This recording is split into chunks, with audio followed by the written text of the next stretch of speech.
TV Imaculada, o Evangelho em primeiro lugar.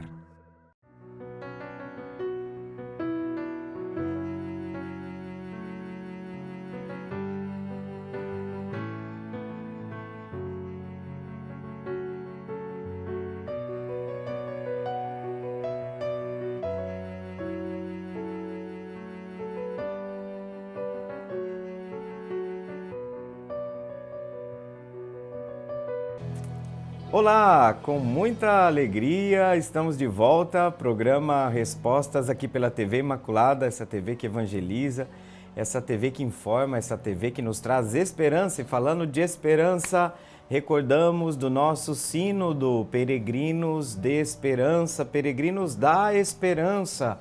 Todos nós somos portadores de uma luz que vem do Evangelho, que vem de nosso Senhor Jesus Cristo. Muita alegria, estamos de volta com esta novidade do horário. O programa Respostas agora vai ser ao vivo todas as segundas-feiras. Olha só, a partir das 17 horas, horário de Brasília, e 16 horas aqui, horário de Mato Grosso do Sul.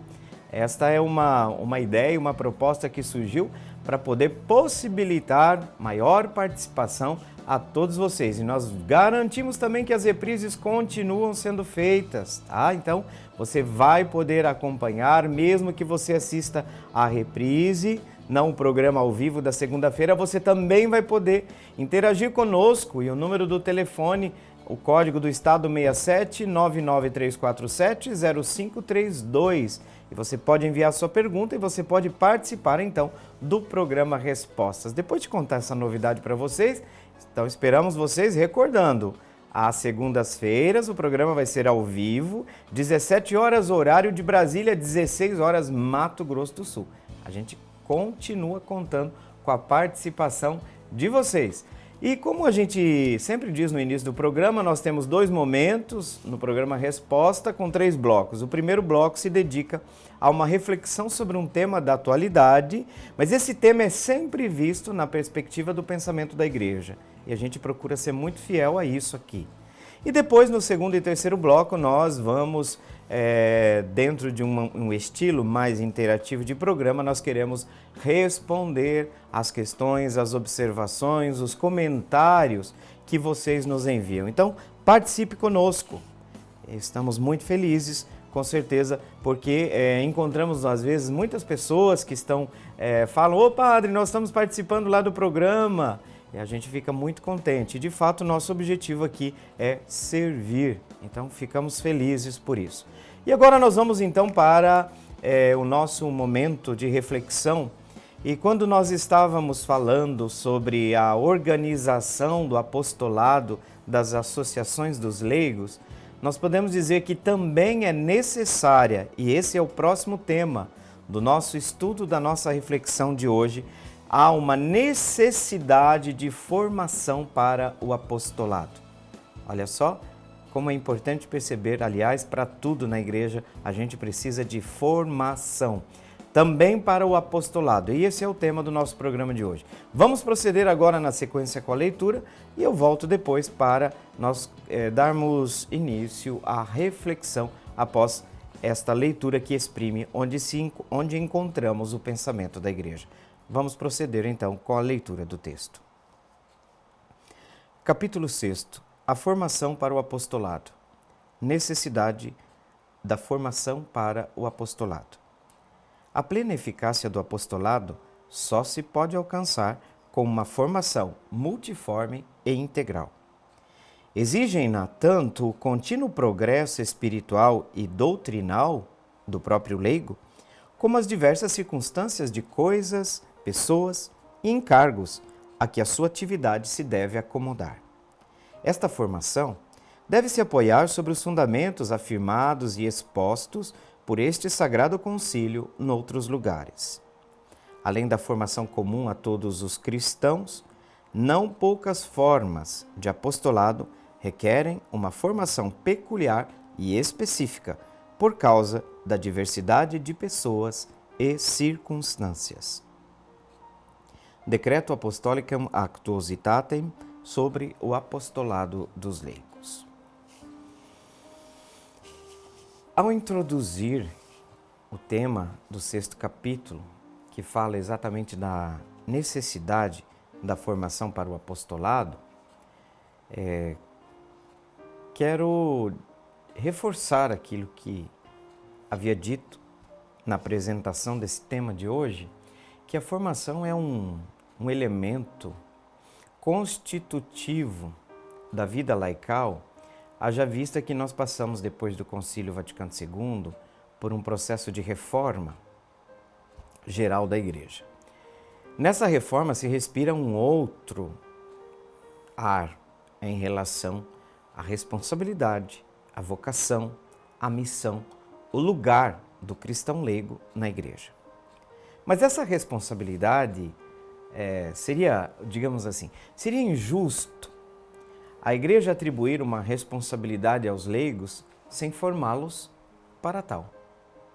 Então, também isso vale para todos os outros campos da vida cristã. A formação hoje é mais necessária do que nunca. E eu não estou falando aqui só de informação, porque informação basta a gente ir no Google, basta a gente usar o ChatGPT da vida, a inteligência artificial. Nossa, nós vamos ter resposta para tudo. Mas aqui, formação é algo que envolve muito mais do que simplesmente ter o dado, o conhecimento daquele dado. É importante perceber que hoje, diante de tantas ideologias presentes nas redes sociais que dizem tudo e o contrário de tudo, o cristão tem que ser capaz de fazer uma síntese que seja respeitosa dos posicionamentos do magistério, que esteja em sintonia com o sentir da Igreja atualmente. Isso é de uma responsabilidade enorme, porque fora disso, nós vamos construir e alimentar o sistema de polarização, o sistema de isolamento ideológico dentro das bolhas que cada vez mais reproduzem aquilo que nós somos e, tragicamente, cada vez mais se afastam do âmbito do diálogo, do aspecto interdisciplinar, da capacidade de lidar com o contraditório.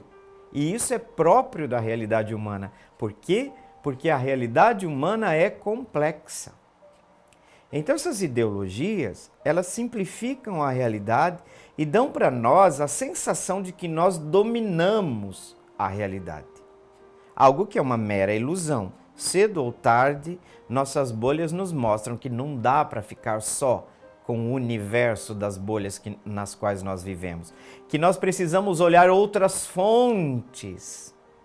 Por quê?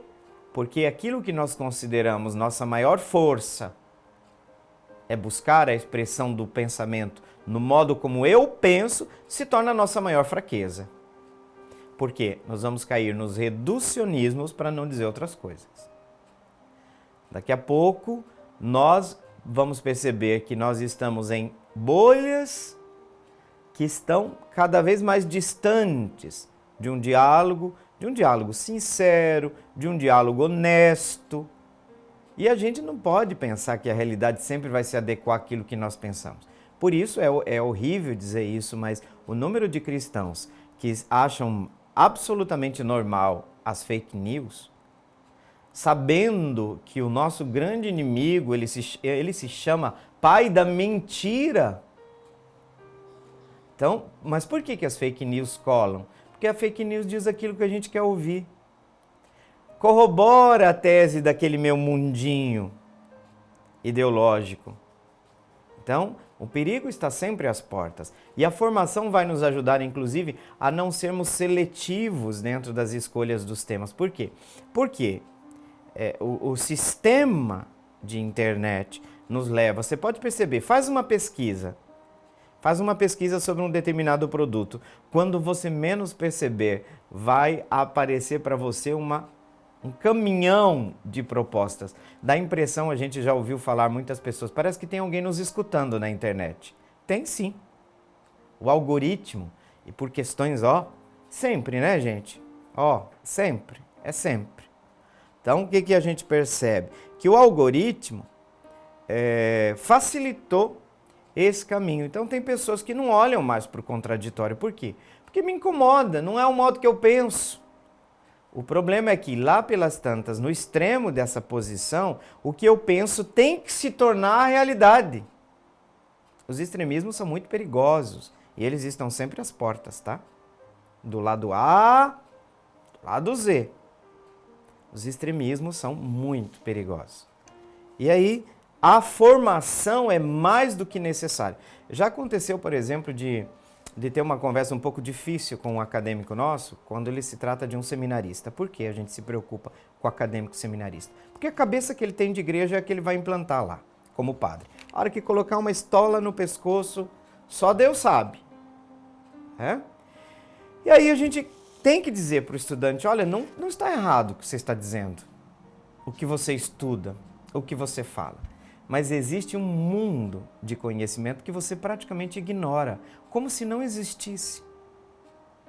Então, essa eclesiologia, essa visão de igreja, eu estou falando aqui no aspecto amplo da necessidade da formação. Mas vocês estão percebendo? Nossas ideologias simplificam a realidade e nos levam a um reducionismo. Lá pelas tantas, as nossas fontes só são consultadas as fontes que dizem o que queremos ouvir. Eu diria para vocês, isso é trágico, isso é o fim da ciência, isso é o fim da teologia, isso é o fim de tudo. Então, necessidade de formação para todos os âmbitos da vida. Um cristão leigo hoje, consciente, que está consciente da sua missão na igreja, ele sente naturalmente a necessidade de formação. Inclusive, eu penso que essa é uma das grandes intuições do Concílio Vaticano II. Quando devolve ao leigo o protagonismo que é dele, sobretudo em âmbitos que são específicos da sua vocação, do seu chamado, da sua espiritualidade. Então, gente, formação é fundamental. E tem uma coisa maravilhosa que está dita aqui hoje no documento. Não é qualquer tipo de formação. Não é a formação do influencer católico que só vende aquilo que corresponde à sua linha ideológica. Porque muitos católicos hoje não são defensores da fé católica, são defensores de linhas ideológicas dentro da interpretação da hermenêutica católica. Cuidado, isso é mentira. Aqui está o verdadeiro católico. Nunca a palavra verdade foi usada para dizer o exato contrário daquilo que ela significa para os cristãos. Fujam dessas coisas. Aqui você encontra o verdadeiro católico. Provavelmente você vai encontrar uma ideologia extremista. Tá com terço, tá tudo bonitinho ali, tá? Vocês entenderam? Então olha como que tem que ser a nossa formação. Multiforme e integral. Meu Deus. Olha, formação tem que ser multiforme. Vocês estão percebendo? A realidade é complexa. Não dá para fazer uma formação onde eu vou usar só como fonte aquilo que diz o que eu já sei. Porque, no fundo, o subjetivismo atual coloca no trono o nosso ego. Isso vale também para o estudo. Ah, se o autor tal eu não conheço, não vou ler. Simplesmente. Por quê? Porque eu não quero mexer no meu mundinho. Eu não quero desconstruir aquele paraíso terrestre que eu construí. Mas isso é uma mentira. Por isso que a formação tem que ser multiforme e tem que ser integral. Todos os últimos documentos da igreja, a gente acompanha no âmbito acadêmico as intervenções do magistério em relação ao curso de teologia e o curso de filosofia. Gente, a palavra integral, se duvidar, está em cada página. Por exemplo, o último documento que fala sobre as universidades, sobre as universidades com reconhecimento canônico, as universidades eclesiásticas, vamos assim dizer. Todas essas universidades. Se você procurar os documentos do magistério, parece que cada página vai aparecer a palavra integral. Por quê? Porque se esfacelou demais o conhecimento, também no campo teológico. As áreas não conversam. Então, esse termo, que a formação, não basta qualquer formação, cuidado, hein? Ah, vai ter uma formação lá. Como que é essa formação? A gente tem que estar muito atento hoje, porque hoje todo mundo virou professor. Todo mundo virou doutor, todo mundo virou papa. Então, ó, curso online. Cuidado, nem tudo que reluz é ouro. Então, é uma formação multiforme? capaz de levar em conta a complexidade do real? É uma formação integral ou é uma formação para fazer de você um robozinho? Um robozinho, um extremista, um vendedor de ideologias. Cuidado, cuidado. Nossas comunidades estão profundamente divididas. E isso tudo tem sido ajudado, auxiliado também por essas linhas ideológicas dentro das redes sociais. Então, a formação tem que ser integral, gente. Integral. E por quê? Porque é uma exigência do tempo presente. O que está exigindo essa formação? Para que essa necessidade de formação? Olha, é obrigatório por quê? Para o nosso progresso espiritual, gente. Progresso doutrinal do próprio leigo. É o que eu falei para vocês. O cristão leigo que se dá conta da missão, da vocação dele, ele sente a necessidade natural de formação. A gente precisa para tudo. Também as circunstâncias das coisas, das pessoas, dos encargos e da atividade a qual ele se deve acomodar. Sobretudo se são atividades de apostolado, por exemplo, no campo da comunicação, como a Rede Imaculada, tem que ter formação. A gente não pode estar dizendo simplesmente o que a gente pensa. É preciso ter profundidade, é preciso ter seriedade. E essa formação deve apoiar-se, como diz o documento, sobre os fundamentos afirmados e expostos por esse Sagrado Concílio. Aqui e em outros lugares, o documento é um deles, existem outros documentos. Olha só, qual que é o fundamento da formação? Tá? Tem que se buscar naqueles fundamentos afirmados e expostos pelo Concílio Vaticano II. Então não dá para ignorar o Concílio Vaticano II e continuar em comunhão plena com a Igreja. Por quê? Porque este concílio traz, neste momento, na sua aplicabilidade, na sua atualização, a necessidade, inclusive, de colocá-lo como o fundamento das bases da nossa formação, sobretudo quando a gente fala do apostolado. Tem que ser um apostolado em sintonia com o Concílio Vaticano II. Que o que é ensinado tem que estar em conformidade com aquilo que o Concílio Vaticano II ensinou. E aí o documento termina dizendo que além da formação comum a todos os cristãos, não poucas formas de apostolado exigem uma formação específica. É por isso que eu estou falando para vocês. A gente trabalha num apostolado, numa associação de apostolado ligado à área da comunicação. Vou dar de novo o exemplo que eu falei aqui para vocês da Rede Imaculada. Tem que ter formação. Tem que ter uma formação específica que qualifique as pessoas para serem, sim, excelentes comunicadores do ponto de vista do conhecimento técnico, mas não basta só isso. É preciso também ter conhecimento de teologia, conhecimento de pastoral, daquilo que o Concílio Vaticano II colocou nas suas linhas mestras em relação, por exemplo, ao tema da comunicação. Por quê? Porque a nova evangelização só será nova, segundo a proposta já do então Papa São João Paulo II, na medida em que nós mudarmos os métodos, não é tanto o conteúdo, mas os métodos. E a gente precisa de formação praticamente para tudo. É o que eu falo sempre.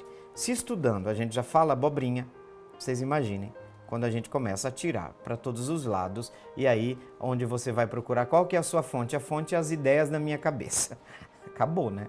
Acabou. As fontes são ideias da sua cabeça. Nós precisamos de um pouco de objetividade. Isso só se atinge, se alcança com estudo e formação. Chegamos ao final do primeiro bloco do programa Respostas. Fique com a gente. Voltamos na sequência após o intervalo.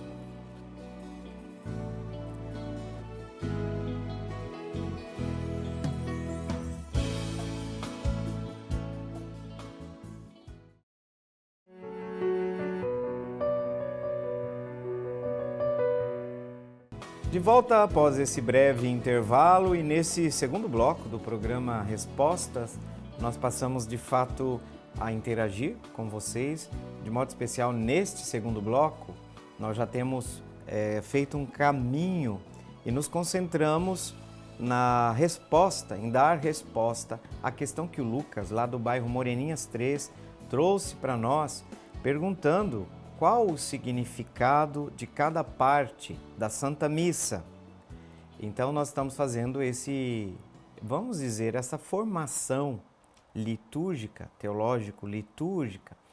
Se você tem acompanhado o programa, já tem um bom tempo que nós estamos atentos a esta questão que o Lucas trouxe e estamos então aí pouco a pouco avançando nas partes da missa e nós terminamos no programa passado sobre o tema da doxologia final, ao final da oração eucarística, aquela oração solene que é proferida pelo ministro em nome da Igreja, onde a Igreja oferece em Cristo ao Pai, no Espírito, o próprio ofertório por excelência do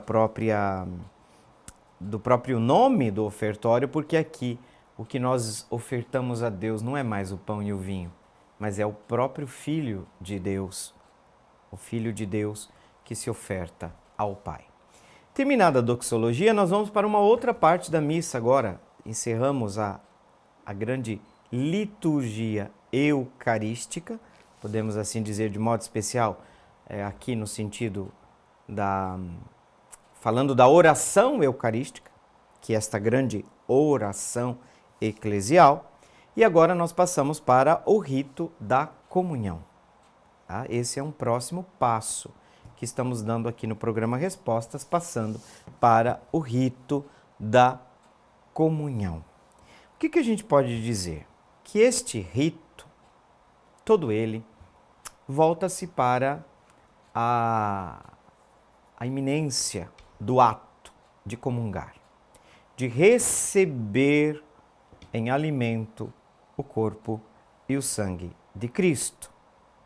Então, todo o rito da comunhão é centrado, seja nos seus momentos precedentes, seja nos seus momentos seguintes, em de fato colocar como central deste momento a comunhão, que aqui é vivenciada pelo ato de comungar, de receber, de acolher Jesus em nossos corações através da nossa comunhão. Vejam, Cristo se faz alimento, como tal é recebido, acolhido. E depois de terminada a oração eucarística, nós vamos então analisar parte por parte os elementos que compõem o rito da comunhão, que começa com uma admoestação do sacerdote, do ministro ordenado, convidando a assembleia por uma amonição já prescrita no missal romano, que no nosso caso nós celebramos o rito romano, existem outros ritos na igreja, mas aqui estamos falando propriamente, especificamente, na verdade, do rito romano. Então, no rito romano, o padre tem uma breve amonição afirmando, convidando a assembleia para a oração do Pai Nosso. Gente, pode-se dizer que a oração do Pai Nosso, em certo sentido, precisa ser bem entendido isso, é uma espécie de oração eucarística, né, de toda a igreja, proferida ali por toda a assembleia junto com o ministro, no caso o ministro ordenado, aqui o presbítero, o padre. O Pai Nosso é uma oração que, obedecendo ao convite do Senhor, é uma oração construída pelo próprio Cristo, que num determinado momento após o pedido dos apóstolos, Senhor, ensina-nos a rezar, Jesus então ensina a oração do Pai Nosso. Essa oração, a primeira parte dela já deve ser dita por todos, porque Pai Nosso é praticamente a palavra mais bela dessa oração. Então, não podemos defender a tese de que Pai Nosso diga só o padre, tá? Como tem doido para tudo, a gente já vai alertando. Pai Nosso é uma oração que deve ser dita por toda a assembleia, cabeça e membros. Aqui, toda a assembleia se dirige ao Pai. O aspecto teológico já aparece aqui, porque esta oração vai nos configurar ao Cristo, Filho de Deus, e nele podemos nos dirigir ao Pai como se fôssemos Ele. Então, esta configuração e o aspecto teológico mais bonito e importante, como filhos nos dirigimos a Deus, que não é mais Deus de maneira abstrata, mas é o Pai de nosso Senhor Jesus Cristo. Esse é um dado da revelação, então essa oração expressa a filiação divina própria dos membros da igreja, própria dos batizados, que como filhos de Deus no Cristo e em Cristo se dirigem, se voltam para o Pai. Aqui há o aspecto que se ressalta no primeiro chamado, na primeira palavra, Pai, e a segunda palavra no pronome possessivo do plural, nosso. Significa que, por um lado, a Assembleia se volta para Deus na sua prece como comunidade reunida, por outro lado, a filiação traz para nós, já como consequência quase que lógica, o dado da fraternidade que nos une. Não é Pai meu que estais nos céus. Pai nosso. A dimensão fraterna é evidente já por esse pronome, né? Esse pronome possessivo plural, nosso. O pão também é nosso. Vejam que aqui a forma plural, ela não é simplesmente uma regra de português. É um dado teológico importante. Estamos reunidos como filhos de Deus, como igreja. E como igreja, nos configuramos ao Cristo, Filho de Deus, e nele nos dirigimos a Deus com essa graça que o Filho de Deus nos permitiu de nos dirigir, de chamar Deus de Pai. Então esse é o primeiro momento desse rito da comunhão, que na sequência vai falar também, como eu disse para vocês, ao dizer o pão nosso de cada dia nos dai hoje, também há o sentido espiritual de dirigir-se a esse Deus para suplicar que também as realidades materiais sejam supridas por esse amor do Pai. Porque o que traz o pão, o que traz o alimento, porque aqui o pão é a imagem dos alimentos em geral, daquilo que nós precisamos essencialmente para viver. Esse pão, ele amassado, triturado, vem da natureza, mas depois passa por um processo de elaboração. Porque não se faz pão sem farinha, mas não se faz farinha se você não amassa o trigo. Se você não tritura, melhor dizendo, se você não tritura o trigo. Significa o quê? Que esse pão chegou até nós por obra da criação, por obra da intervenção humana. Neste exato sentido, a nossa fé em Deus deve nos levar a colaborar com a obra da criação, de modo que também faz sentido nós pedirmos o pão. Por quê? Porque, no fundo, tudo é possível por graça de Deus. Porque Deus nos dá o trigo, embora no processo de construção da realidade o trabalho e a intervenção humana também seja necessário, seja importante. Então aqui, o pão nosso de cada dia nos dai hoje, traz para nós o sentido espiritual, por isso que os cristãos, quando sentam à mesa, vivem um momento, em certo sentido, também espiritual, humano espiritual. Por isso que a gente faz o sinal da cruz, quando não pode fazer uma oração mais longa, faz o sinal da cruz. Porque esse alimento chegou a nós como? O egoísta vai dizer, isso aqui é fruto do meu trabalho, isso aqui é meu dinheiro, isso aqui eu ganhei. Não é bem assim. Tudo que está criado no mundo à disposição da humanidade é obra de Deus. Então, o cristão sabe reconhecer isso. Então, faz sentido no Pai Nosso pedir a esse Pai o pão nosso, no sentido espiritual de pedir, de suplicar pelo sustento, o sustento material. Mas também, óbvio, que já estamos às portas da recepção do alimento espiritual, que é a comunhão, que é o corpo do Senhor.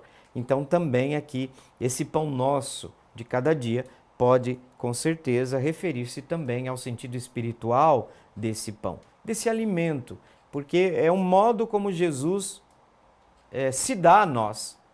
Como Jesus se dá a nós? Não é pela nossa mente, não é pela infusão da mente, é pela boca. É alimento. O Senhor se faz alimento. O que isso quer dizer para nós? Alimento é algo essencial à nossa vida. Alimento é algo que introduz em nós mesmos e que entra num processo de mantenimento da nossa vida, depois que desses alimentos nós recebemos os nutrientes necessários para a manutenção de nossa vida. Então, todos esses aspectos são enunciados, estão presentes na oração do Pai Nosso, que abre o rito de comunhão. Esse é o rito depois da oração eucarística. Agora, do ponto de vista litúrgico, o que a gente pode dizer? O Pai Nosso, do ponto de vista litúrgico, prepara os fiéis para a comunhão. Destacando aqui a dimensão de reconciliação com Deus, a nossa filiação marca já que não existe um abismo entre nós e Deus, mas nós somos filhos, filhas de Deus. Então, a comunhão que antecede, a oração que antecede a recepção do corpo de Cristo, se dirige ao Pai, porque estando em comunhão com o Pai, estamos em comunhão com o Filho e nele e neles com a Igreja. Vocês estão vendo? Nós nos dirigimos no Pai Nosso antes de receber o Filho na comunhão. Então, nossa oração que se dirige ao Pai, estabelecendo que o status da nossa relação com Deus foi profundamente transformado. Graças ao quê? À redenção. Graças ao sacrifício do Filho, que estamos celebrando. Isso tudo fez com que nós nos reconciliássemos com o Pai, de modo que agora nós podemos dizer, como Jesus dizia, Abá, Pai. Inclusive, o Abá, dizem os estudiosos, não é só Pai.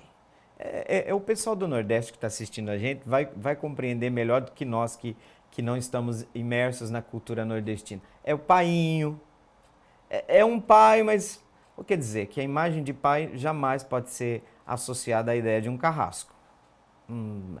Mas padre, eu tive um pai carrasco. Isso é difícil. É difícil a gente trabalhar a nossa imagem se tivermos muita dificuldade, por exemplo, com a figura paterna. Tá bom, gente, isso não é assunto agora daqui, mas para dizer que esse Abá quer dizer relação, proximidade, afetividade. Então, quem tem uma boa relação com a figura paterna, talvez vai ter um pouco mais de facilidade. E quem teve uma experiência negativa de relação paterna, vai sofrer um pouco mais, mas precisa separar, distinguir as coisas, porque não é que o Pai Celeste é a imagem do Pai que você tem na Terra. Deveria ser o contrário. O Pai daqui, da nossa dimensão humana de peregrinação, deveria ser reflexo daquele Pai. Então, por favor, nós com esse Pai, mas eu sei que a mentalidade ela trabalha por símbolos, então, por vezes, você vai encontrar uma criança na catequese que ela, por exemplo, o pai abandonou. E como que você vai falar de pai para a criança? Isso é um problema que a catequese tem que lidar, a gente tem que ter um pouco de conhecimento de psicologia também. Por vezes a rejeição a Deus como imagem de um pai não vem de Deus, mas vem de uma experiência. Então vocês estão percebendo que a comunhão com Cristo passa na nossa comunhão trinitária, é comunhão com o Filho, no Filho ao Pai, no Espírito. Então, o Pai Nosso, essa oração que vem antes, fala-nos desta necessária comunhão trinitária para que a recepção do corpo de Cristo possa, de fato, reforçar os laços que nos unem ao Pai, pelo Espírito, na unidade do Espírito Santo. Porque o Espírito aqui é também parte integrante desse ato de comunhão. Então, receber Cristo na Eucaristia, precedida pela oração do Pai Nosso, recorda-nos, de fato, a importância que há a dimensão vertical da nossa fé em nossa relação com o mistério de Deus.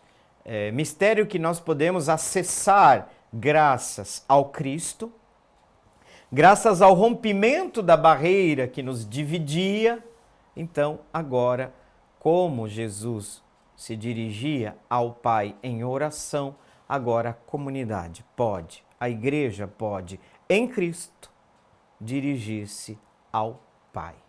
Então, o nosso acesso ao Filho, a nossa comunhão com o Filho é, de fato, comunhão ao mesmo tempo, comunhão com o Pai, comunhão com o Espírito Santo de Deus. Inclusive, o Espírito Santo de Deus é normalmente evocado quando acontecem divisões dentro da igreja, porque ele é também responsável, vamos assim dizer, pela unidade do corpo de Cristo. Então, há necessidade de uma profunda comunhão com Deus para receber o Cristo, a comunhão. Então, nossa fé professada, vivida, se torna caminho de uma relação nova que se estabelece entre a humanidade, chamada em Cristo a ser filhos, no Filho Jesus Cristo. Esta nova relação nos leva para a fila de comunhão, na certeza de que somos amados por Deus como o Pai ama o seu Filho e nele ama a cada um de nós, membros da comunidade da igreja. Chegamos ao final desse segundo bloco do programa e vamos para o nosso intervalo, normalmente muito breve, mas são intervalos que trazem notícias também muito bacanas para nós. Vamos para o intervalo e já voltamos.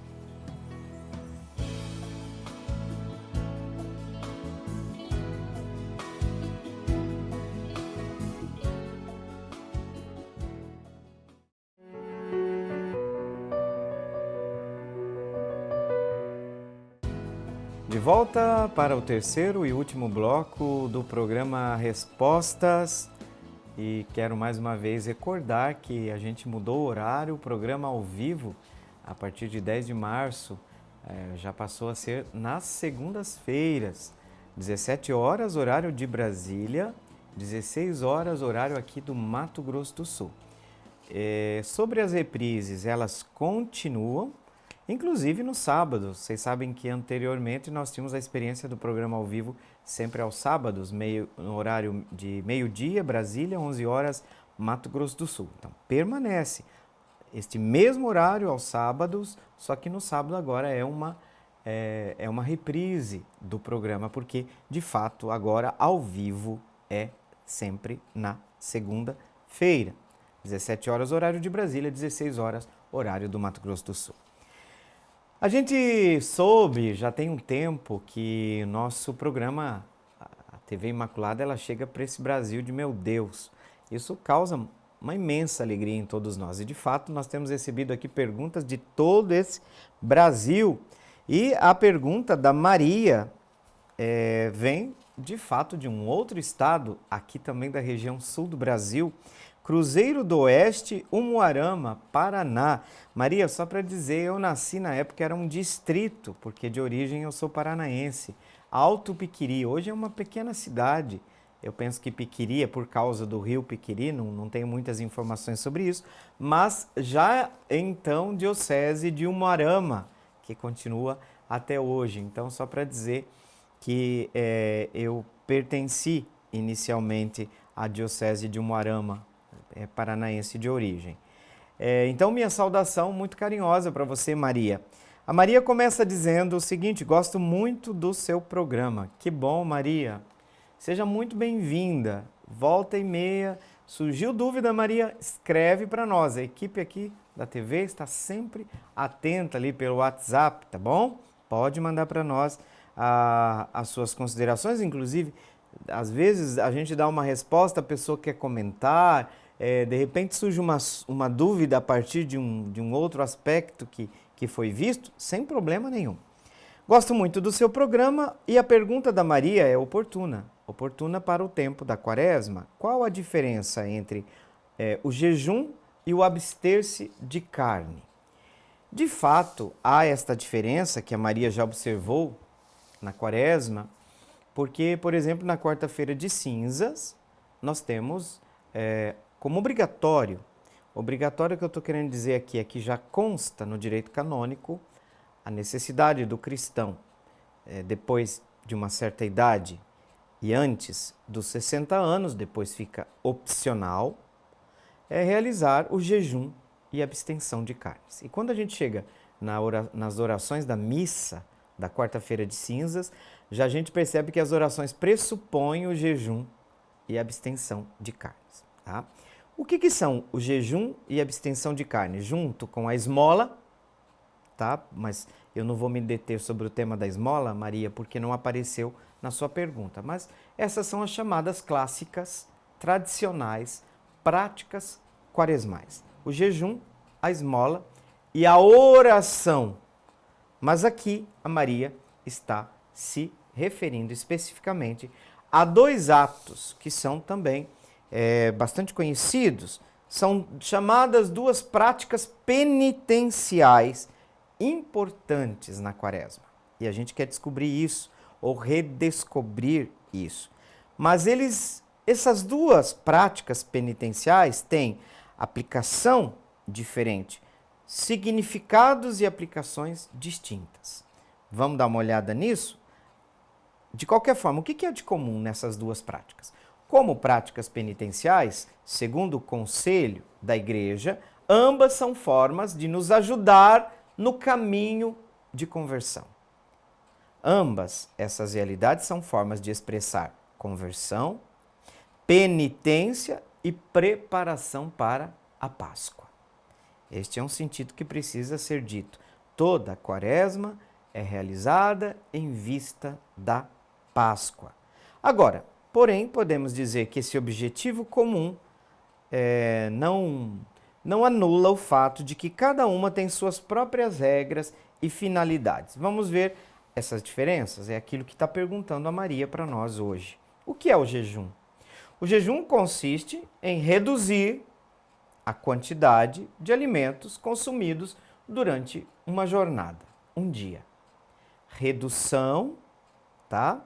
Redução da quantidade de alimentos consumidos durante o dia. O que aconselha a Igreja? Uma refeição completa no dia. Uma refeição completa. E as outras duas? Aí entra o jejum, que é uma redução. Que, em certo sentido, as outras duas, aqui a gente está pressupondo café, almoço e janta. Vamos supor, vou fazer uma exemplificação. Hoje é dia de jejum, eu quero fazer meu jejum hoje. Como é que se contempla o jejum? Uma refeição do dia, eu vou almoçar hoje. O meu almoço vai ser completo. Meu café da manhã, reduzido. Minha janta, reduzida. Poderíamos até dizer, tá, Maria, que se você juntar as duas refeições reduzidas, daria uma, em certo sentido. Então, o jejum não consiste no privar-se totalmente de alimentos durante o dia.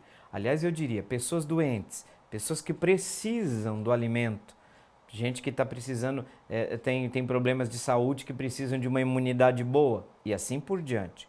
É óbvio que estão dispensadas do jejum, porque o jejum causa impacto sobre o corpo, sobre o físico, sobre a saúde, tá? Então, uma refeição completa, outras duas quase que drasticamente reduzidas. Agora, quando é que é praticado? Na Quaresma. O jejum é praticado na Quaresma. É obrigatório, jejum, tá? Estou falando primeiro do jejum, Maria. O jejum é obrigatório na quarta-feira de cinzas e na Sexta-feira Santa. Não é opcional, é jejum obrigatório para todo cristão católico entre 18 e 59 anos. A não ser, quais são as exceções? Razões de saúde, eu apresentei aqui para vocês uma, gravidez ou outras circunstâncias que impeçam o jejum. Recomendação médica, olha, não te aconselho fazer um jejum. Você vai ter que seguir o médico. Sim, sim, senhor. Sim, senhora. Então, de 18 a 59, obrigatório na quarta-feira de cinzas e sexta-feira santa. Qual que é a finalidade do jejum? A gente percebe que o jejum é um ato, uma prática de autodomínio.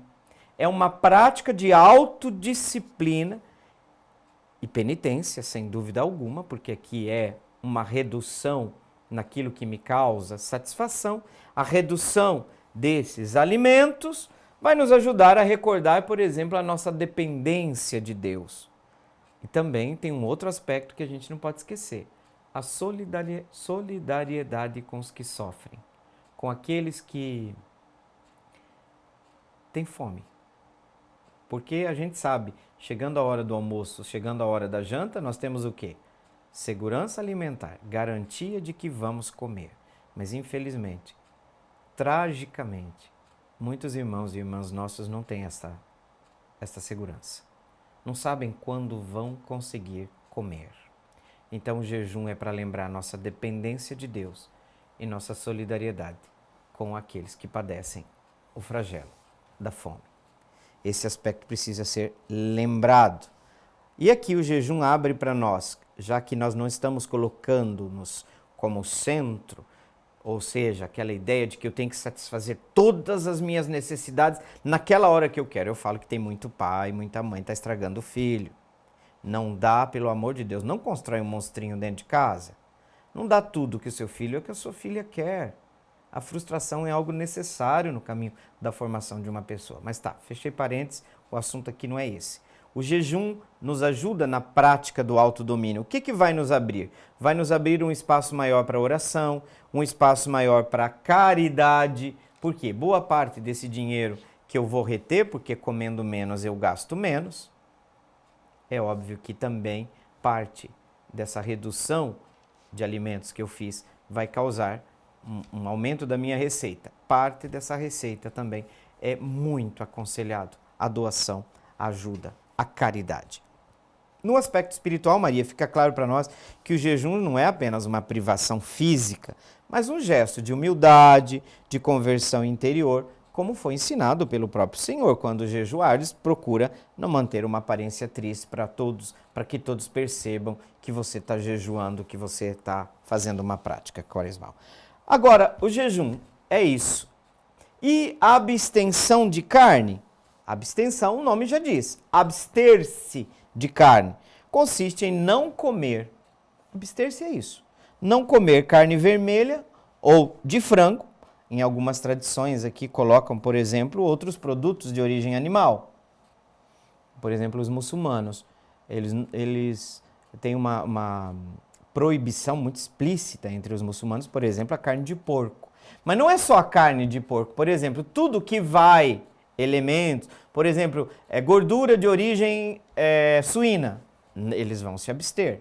Então, depende da tradição religiosa, por quê? Porque a abstenção de carnes não é uma prática restrita ao catolicismo, mas existem outras religiões. Então, a abstenção de carne consiste em não comer carne vermelha ou frango, e aí outros derivados, dependendo da tradição.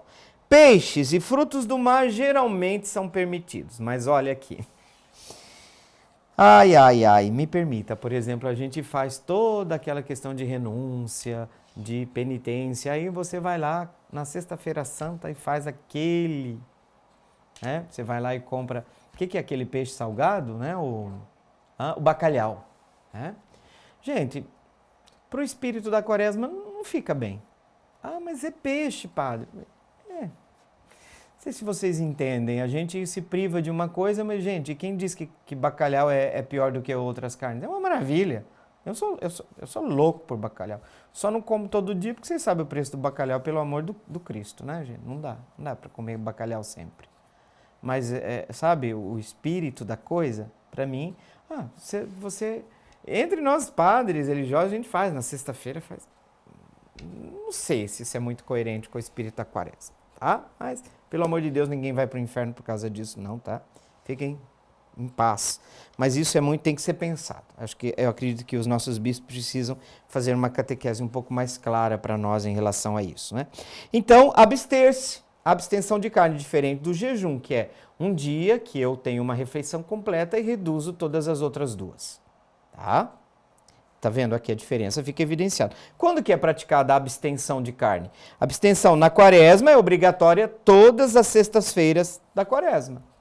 Todas as sextas-feiras. Agora, a conferência episcopal pode delimitar, dependendo do país, uma outra prática. No Brasil tem. O que a conferência, o que a CNBB colocou como exigência canônica para as sextas-feiras? Se você não se abstém de carne, pode substituir a abstenção por um ato de caridade. Tá? Esse é o Brasil. A Conferência Episcopal Brasileira admite a troca da abstenção por uma prática de caridade. Uma ajuda, normalmente uma ajuda material para algum irmão ou irmã necessitados. Tá? E para os católicos, a partir dos 14 anos. A partir dos 14 anos, tá? Todos são obrigados a essa abstenção. Isso inclui a Sexta-feira Santa, mas não no caso da Quarta-feira de Cinzas, aqui nós temos uma obrigatoriedade, né? Aqui é a Quarta-feira de Cinzas e a Sexta-feira Santa. A abstenção de carne é um gesto penitencial, como as outras práticas indicadas, que recorda o sacrifício, tá? O sacrifício de Jesus na cruz. A carne, especialmente a vermelha, é associada a banquetes, festas, e como é um tempo penitencial, nós temos que evitar, em certo sentido, as duas coisas. Então, a sua renúncia a uma carne, mostra simplicidade, humildade, penitência, sempre no espírito penitencial. A quaresma tem uma pegada absolutamente penitencial. E eu sei que tem gente que é muito criativa, inclusive, nas renúncias que faz. Para quê? Para a gente se tornar pessoas melhores. Tá? Aqui não é só para sofrer. A quaresma não é um culto ao sofrimento. Temos que tomar cuidado com isso. E o aspecto espiritual, a prática da abstenção de carne, vai nos ajudar a pensar no valor do sacrifício. Eu não estou satisfazendo todas as minhas vontades, eu tenho que olhar do lado. Tem gente que tá com fome, tem gente sofrendo. Então, desperta a solidariedade, desperta também a nossa prática de oração, intensifica-se a prática da oração. E aí a gente vai vendo que precisamos adotar cada vez mais, e os problemas da ecologia vão mostrar isso para nós, adotar um estilo de vida mais simples. Nós vamos ser obrigados a isso, cedo ou tarde. Não está aqui quem falou, mas que seja dito. Então, um estilo de vida mais simples, em sintonia com o espírito quaresmal de conversão, que é próprio desse tempo. Maria, obrigado de coração pela sua presença, pela sua participação nesse programa, e nós terminamos, como de costume, invocando a bênção de Deus por intercessão de Maria Imaculada. O Senhor esteja convosco, Ele está no meio de nós. Que pela intercessão de Maria Imaculada desça sobre você, sobre sua vida, sobre seus projetos, sobre seus sonhos, sobre seu trabalho, a bênção de Deus Todo-Poderoso, Pai e Filho e Espírito Santo. Amém. Muito bem, que bom que você esteve conosco. Continue na programação da TV Imaculada. Fica a promessa de um reencontro. Salve Maria Imaculada! Meu coração é para ti, Senhor. Meu coração é para ti.